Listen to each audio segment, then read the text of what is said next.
Namaskar, I'm Harpreet Kaur and I welcome you all to a live and interactive session on virtual labs. You are watching us right now on PM eVidya channels 6 to 12 and also on our YouTube handle NCERT Official.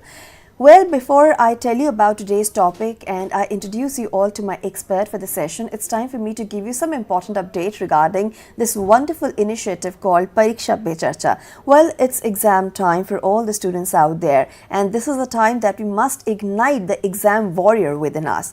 As you all know that Diksha Pe Charcha is a wonderful initiative by our Honorable Prime Minister Shri Narendra Modi ji. It's being held every year and this year we are celebrating its 9th edition.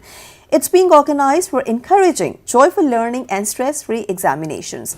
If you want to know more about it, please log on to the link flashing on your screen, which is innovateindia1.mygov.in.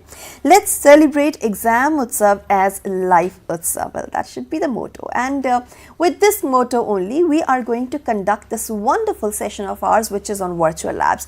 In this particular session, we are specifically catering to the needs and requirements of our class 11 students. Well, we are taking computer science as a subject and the topic is demonstration of simulation on largest of 3 numbers. I'm sure you must be having a lot of questions, and if you want clarity on the same, please feel free to get in touch with us. Our phone number is 8800440559. Our email ID is diksha.training@ciet.nic.in. And on our YouTube handle NCERT Official as well, you can send us your questions, suggestions and your feedback. For this particular discussion, I'm joined by my experts. So please join me in welcoming Ms. Shweta Bhardwaj. Ma'am is Consultant Technical from CIET NCERT New Delhi. Ma'am, namaskar and very warm welcome to the session. Thank you so much, and I'm delighted to welcome all the learners. Well, my dear learners, as you all know that virtual lab is a very important application that helps us perform simulations anytime, anywhere, at our own time, pace, space and convenience. All we need is a stable internet connection and of course an IoT device. We can learn across the disciplines. There is assessment as well, which means you can actually gauge where do you stand when it comes to attempting the level of questions. Also, for concept clarity, we have different means and different resources out there. We will figure out more about virtual labs from our guest today. So, ma'am, I want to understand, first of all, that of course this computer science topic is also clear, but what exactly are we going to learn in the session today? Yes, so today we are going to combine logical thinking and programming skills like decision making with Python programming concepts through largest of 3 numbers. Okay. Ma'am, because we're going to learn the same through virtual labs. Of course, when we say computers, we do use computers to learn computers. But when it comes to virtual labs, how do we perform these simulations and how can we understand today's concept using simulation that is there in virtual lab? Do we need to sign up? Is it available free of cost? I have lots of doubts actually. So we are going to clear all your doubts, and before we jump to the main simulation, first let's understand the concept. Sure. So, today's topic of class 11th is largest of 3 numbers. So we do comparisons among numbers all the time. Yes. We try to find smallest, largest of things like highest score, highest rating. So how do computer do things using this, concept? So let's assume that we have 3 variables. So we are taking 3 variables A, B and C. Okay. And let's give random values like maybe A is holding 10, B is holding 30 and C is holding 20. Okay. So how do computer calculate or find the largest of 3 numbers? So basically computer employs 2 important concepts here. First is decision making. So decision making is done by using conditional statements, which is very important in computer science to do all kind of analysis. For conditional statements, we use if, else. We are going to see the use of it. And for decision making, like which condition is true or false, we use logical operators. Okay. So in this program, we are going to focus on logical operators and. So let me also explain little coding here that if we have 3 numbers, how to identify which number is greater. So we are going to write if A is greater than equal to B and A is also greater than equal to C. Then we write colon here. This is the syntax of Python. Okay. Then we will give some space which is known as indentation, which is very important for Python since we do not use parenthesis. So if A comes out to be greater than B as well as C, if it is greater than B but not C, then this condition will be false and A will not be considered largest. Okay. Similarly, if A is not greater, then we will check for B using elif. So we will write EL, elif, and we will write B is greater than equal to A and B is also greater than equal to C.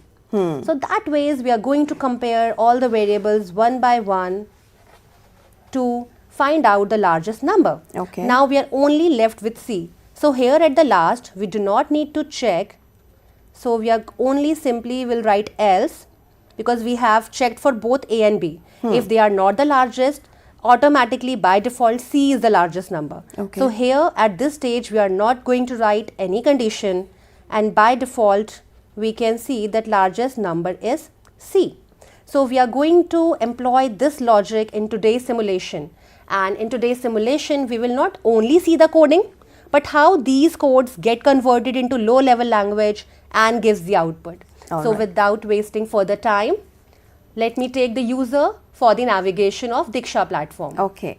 And now comes the biggest question, where do we find this virtual lab and Diksha platform? What is the URL? Yeah. So let me show that if we will open Google and we will type here diksha.gov.in, it will take us to this homepage for Diksha Virtual Labs. And you also asked whether we have to make an account or not. Yes. Yes. So all the learners have to register themselves for their account. It's a one-time sign-up? It's a one-time sign-up, Okay. and they have to complete their profile. Okay. Once they are done, they can land on this virtual labs of Diksha portal. And they can scroll down and we can see that the content is beautifully segregated grade-wise. Yes. In 2 languages. And today we are going to do grade 11 computer science. So we just have to click on subject, Okay. computer science, and then they will be landing here. All where right. we have a repository of all the experiments for grade 11. So today, as I told you, that we are going to do largest of 3 numbers. Okay. So we just have to click here and it will give 2 categories now, explanation resources and learning resources.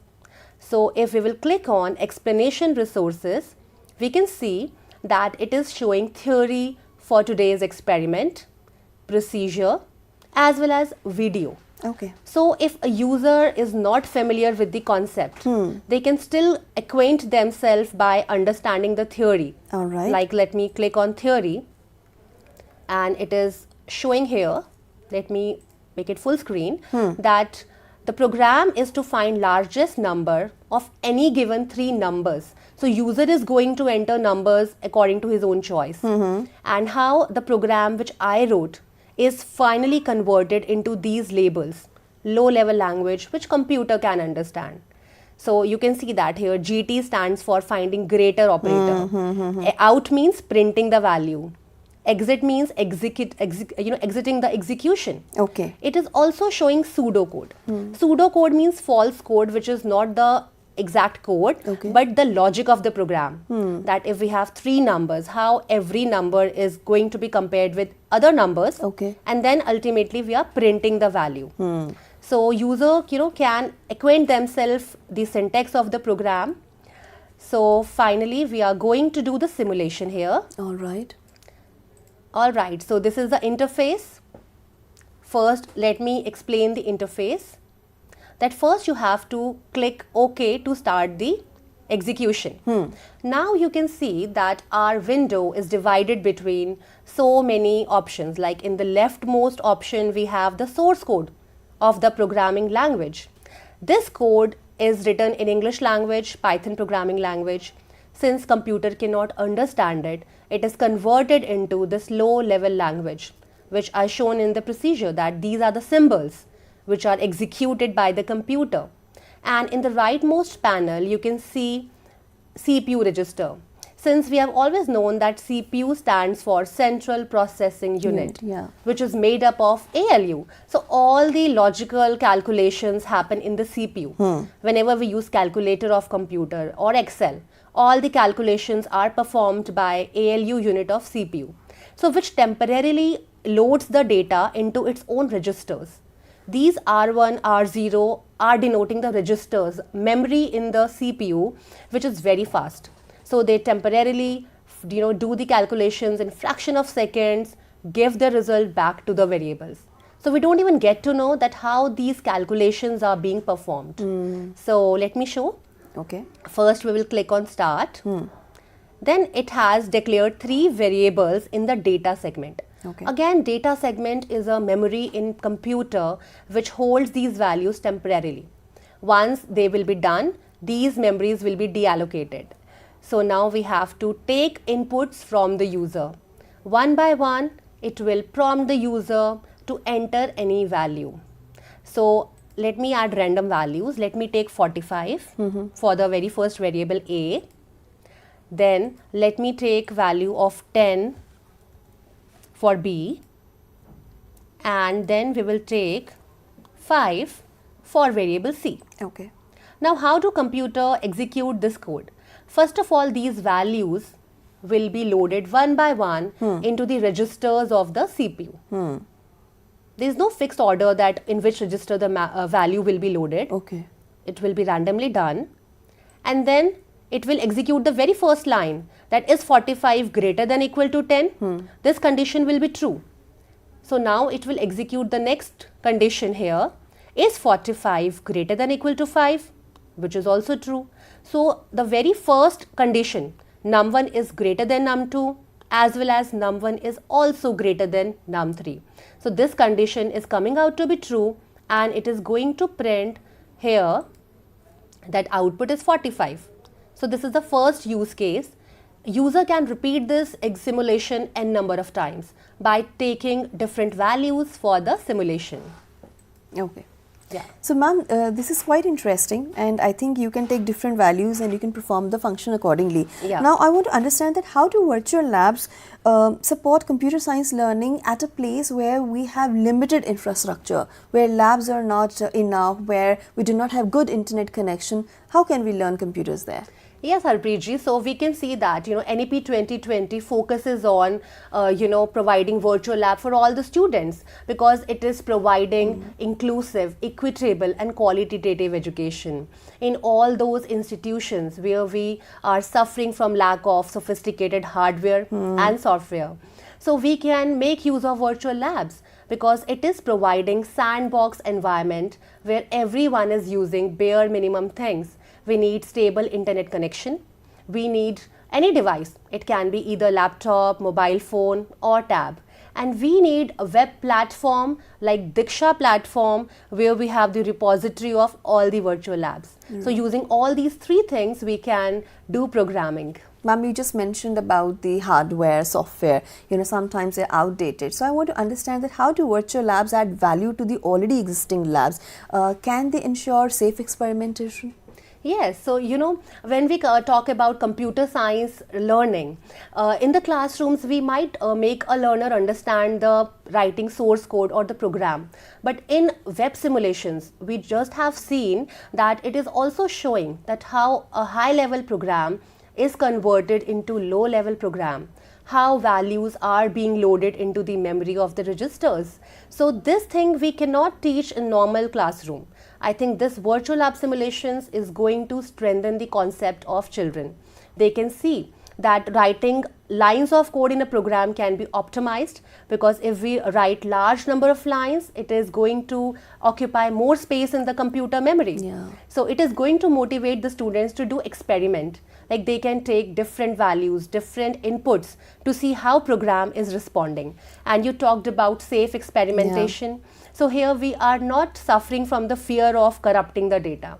If we talk about the concept of data science, maybe encryption, or maybe if a learner is learning hacking for ethical hacking, then they are not having the fear of changing any settings of the computer. It provides a sandbox safe environment where whatever changes we are making it is there on the simulation. It is not affecting the physical computer. So it guarantees safe experimentation. Right. So it is absolutely clear to us that virtual labs are not a replacement of real physical laboratories. They are not replacement of teachers. Rather, they are coming as an add-on that help us be well prepared before we perform experiments in real laboratories. Now, virtual labs also are of great importance, and I would say they come really handy for the teachers when it comes to assessment, you know, because in a class where we have diverse learners, at times it is difficult for teacher to cater to each and every student individually. How do you think that assessment part of virtual lab is really beneficial for the teachers in providing personalized content to the students? So virtual labs is not only for students. It is as good as for teachers as well, because it is providing the assessment part also. Let me show that in virtual labs, like I showed you, that let me go to this module, and we have done the experiment. Now there is also an option of self-assessment. Yes. So once the learner have done the simulation, they can go for self-evaluation. Teachers can also assign this self-evaluation in collaboration. Learners can learn more. Like the very first question, what is the common purpose of using if true instructions in a low-level programming context? So we can say maybe to execute a block of code if a specified condition is true. So if the answer is correct, it is showing true, and it will move on to the next question. Which of the following algorithms can be used to find largest among two numbers? So let me select any wrong answer. So it will show wrong, and it will also show the correct answer. So I think that way a learner can do the self-evaluation again and again to check whether they are on the right track. And the beauty is they can do it again. So it is also, you know, offering repeatability. Yes. If they are not understanding any concept in classroom, sometimes students hesitate to ask if they have not understood the concept. In virtual labs, you know, they can do it n number of times without fear of failure or judgment. So we can actually perform some more questions in assessment part, because we do have time. We can see, you know, how they can actually score. Do we have a scoreboard here as well? So it does not show the score, because it again, you know, creates fear of judgment.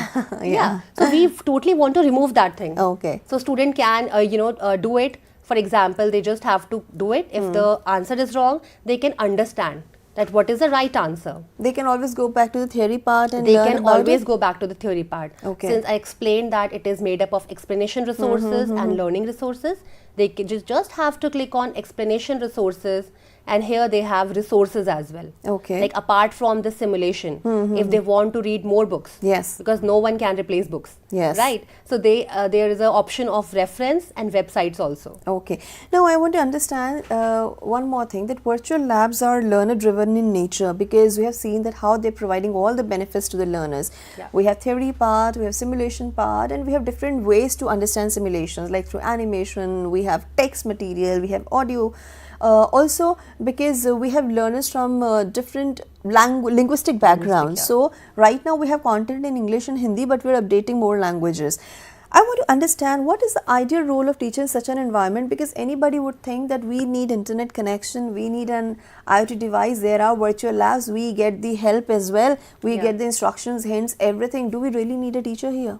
So in this, you know, learner-driven virtual labs, we definitely need teachers, because they are at the center stage. They only have to guide the learners to come to this Diksha virtual lab platform. They have to show them that how to do simulations. And once they are familiar with this concept of virtual labs, learners can also go through all the experiments before their teachers, you know, explain these concepts in the classrooms. And it is going to be really beneficial, because in India we need thinking brains. So if we have done the simulation, it is going to change entire teaching and learning. They will be asking questions, and it is going to retain the concept for a longer period of time. Yes. So in a nutshell, we can say that we have been encouraging students to use virtual labs. Exams are also just around the corner. Do you think that virtual labs can be really helpful for the students if in case they want to prepare for the examination, especially if they want to avoid any last minute stress? Why not? Because, you know, virtual lab is complete package. So in virtual labs have theory, which can clear their basic concepts. It has procedures in form of flow chart. They can do the simulation to clear their doubts. I just showed you that you can choose n number of values. After choosing one use case, you can take another use case to see how this experiment is responding. And then it has self-evaluation. It has lot of MCQs, which you can do one night before exam also, just to clear all your doubts and strengthen your concepts. Absolutely wonderful. So with this, it's time for me to wrap up this session over here. And again, any message for the teachers to encourage the use of virtual labs in classrooms? So I just want to say to the teachers that please do not be afraid to embrace technology. Yes, we are teaching the concepts in the classroom, but with virtual labs, it is going to be very path-breaking. It can motivate the learners to try on their own also. And it will be very beneficial for everyone. Absolutely. Thank you so much, Shweta ma'am, for your time and contribution to the session. It was indeed a great learning experience. I learned a lot about this topic, which was demonstration of simulation on largest of 3 numbers. I'm sure you also learned a lot about it. In case you still have doubts, you can definitely reach out to us. We have already shared our email ID with you. And tomorrow again, we'll be coming up with another important topic on virtual labs. So please stay tuned. And in today's, of course, time, there will be many sessions and please follow them, please do participate, and do let us know how do you feel about them. And we wish you all the very best for your exams. Thank you. Namaskar.